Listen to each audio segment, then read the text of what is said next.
Good morning, CrossRoads. My name is Michele Palmgren, and I've attended CrossRoads since about August of 2001. And for most of the last 16 years, first of all, God has a very funny sense of humor, because I was like, I have got this. And then songs. And then I'm like, starting to cry tears. And for some of you that know me, I'm kind of a crier. And so then I'm like, okay, seriously, I'm getting Kleenexes on the way up. So I'm prepared. For most of the last 16 years, I've attended this church almost every Sunday, but 2016, 2017 was a tough one for me. Usually every year for the past 10 years, I've been, first of all, I'm a 21 years, been teaching high school, honored, yes.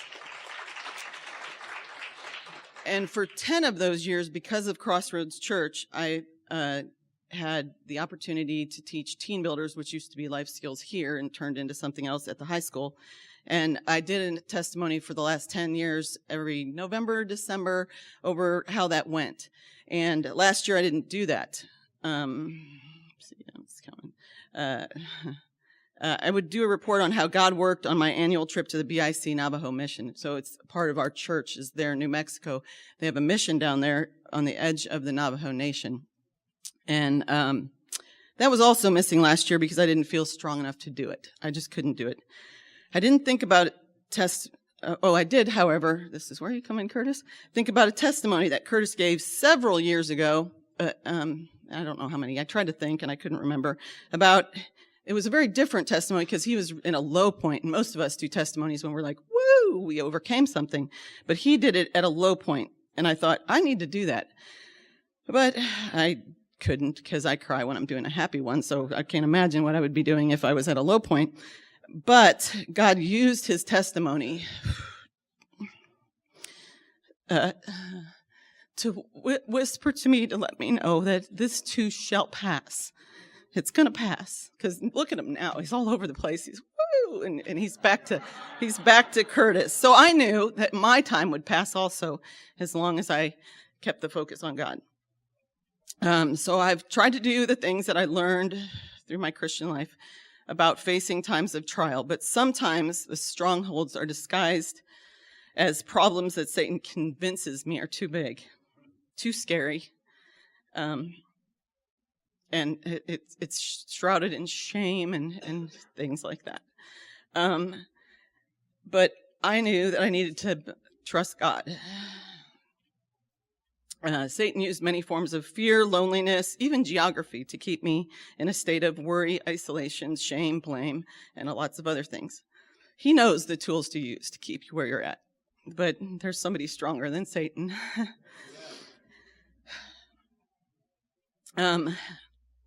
This is because busyness and work is a way I use to cope with the denial I've learned to use through tough times. Also, I prayed for guidance.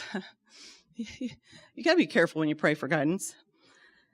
And I prayed that God would tell me, this was a couple years ago, that I was on the right path.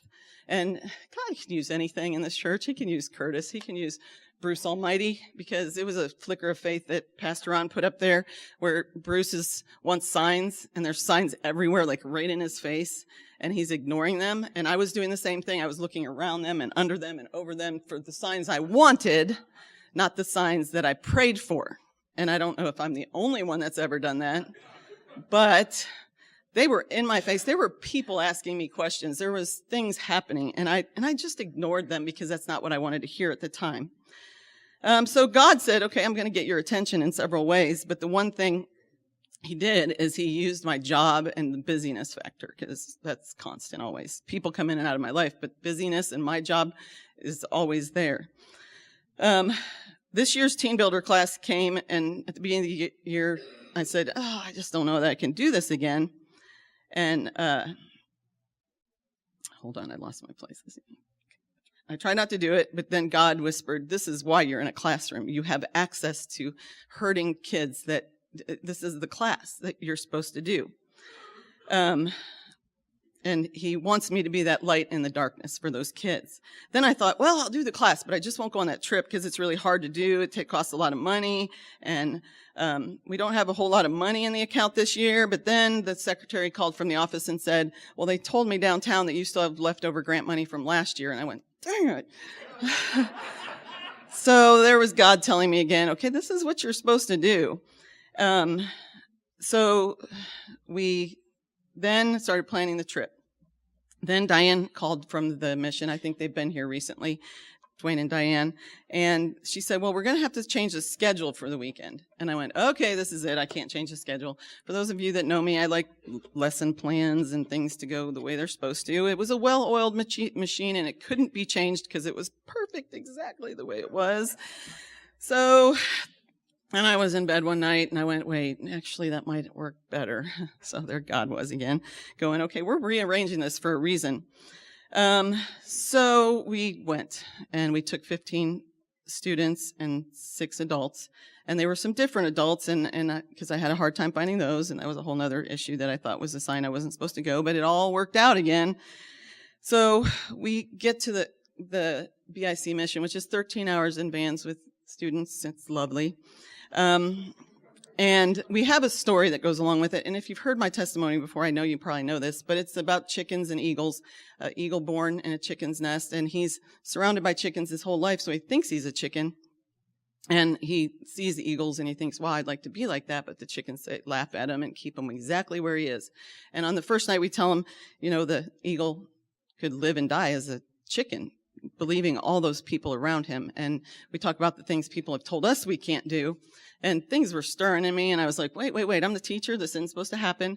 And so we burned some of those statements and we collect them in a bag. And then the next morning I woke up and I was crying. I'm on the couch and the students were fortunately asleep still, but I was crying and I was like, what is going on here? I'm not supposed to be crying. Not now. But I knew what I had to do. I had to be honest with myself, and to do this, I had to do the work that I was asking the students to do.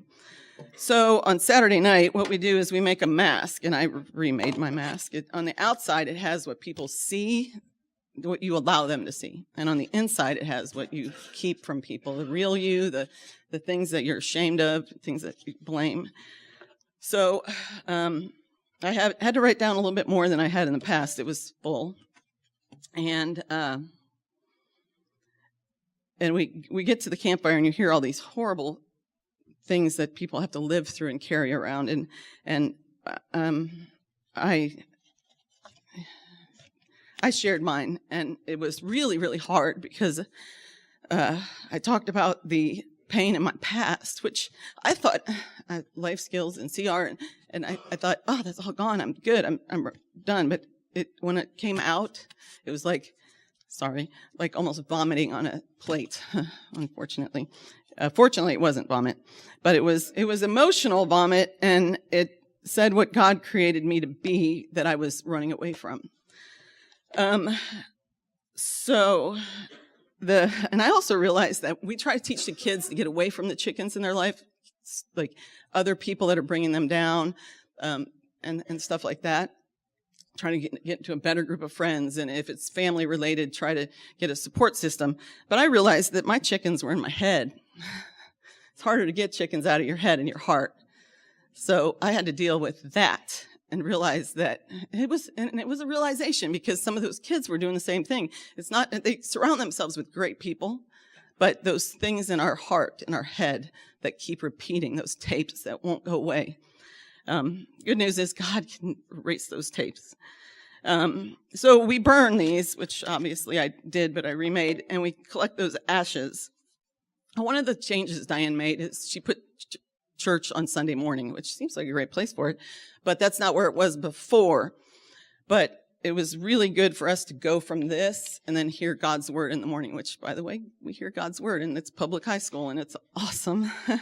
And they do a really good job of getting God's word in there and good advice, and they know what I do there, and they know what I'm saying. But this year, they were talking to me, too. I was like, oh, that's such a good lesson for the kids. And then I was like, dang it. Once again, it was me looking in a mirror. So then after that, we go out to Angel Peak. And if you've ever been in New Mexico, it's amazing. It's beautiful. It's awesome. And we say the rest of the eagle story. The rest of the eagle story is that he didn't just die as a chicken. What somebody came along and did, which I would like to think in this story, God is the scientist. Woo, I'm a science teacher. So a scientist comes along and sees this eagle and says, why is this eagle here? And he tries to get him to realize who he actually was born to be and puts him on the side of the barn and says, go. And he just tumbles and the chickens laugh at him. And then he says, okay, we got to get away from these chickens. We got to go. And he takes them out to the mountain. And he says, okay, you're going to either fly or you're going to die right now. And I'm going to throw you into the air. And so he does. And the eagle panics, but his wings go out and he starts to soar. And so I tell them this right before we climb cliffs. And I tell the kids, we are not to jump and nobody is to push anybody like the chicken or like the eagle. But because of the way Diane changed it, we had 5 hours at Angel Peak instead of just a short time to like hike down, hike back, throw your ashes and go. Because what we're supposed to do is find a place to be by ourselves and then let go of all those things you burnt and reflect. And usually the kids have a hard time with that because we rush them a little bit too much. But because we had already been to church, we had a lot of time. And I had a lot of time. And God talked to me on not a cliff, but on the edge of a mesa. And I sat there for an hour and just took it all in. It was just amazing what, if you take the time to just listen, because I'm a talker. So sometimes it's listening, and not just listen for a minute, just, it was silent. And all you could hear was nature, and barely nature, because there's just birds and there's not a lot of trees or anything, but it was just so silent that he was able to mute the whole world and talk to me. I came away with a whole new outlook on why I've gone through the things I have and what I need to do to heal and the plans that he has for me. Jeremiah 29:11.